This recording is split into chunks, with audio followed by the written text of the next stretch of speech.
Especially for hostellers അല്ലെങ്കിൽ വീട്ടിൽ നിന്ന് പറയുന്നത് ഗൈസ്. എൻ്റെ ഫസ്റ്റ് കൊളാബാണ്. എങ്ങനെ ചെയ്യാനാണ്, എന്താ വേണ്ടേ ചോദിച്ചപ്പോൾ ആളൊറ്റ കാര്യം പറഞ്ഞോളൂ. ജെനുവിനായിട്ട് കിട്ടിയ സാധനം കഴിച്ചു നോക്കിയിട്ട് അതിൻ്റെ റിയാക്ഷൻ ഉണ്ടായി. So wait out. ക്യാമറയുടെ ഫ്രണ്ടിൽ എന്താണോ റിയാക്ഷൻ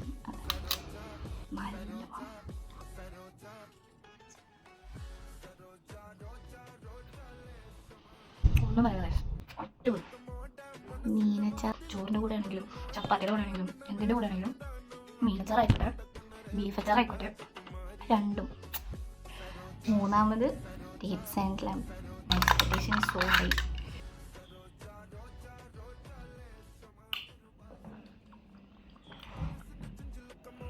ഉപ്പിലിട്ട മാങ്ങ ആർക്കും ഇഷ്ടമില്ലാത്ത.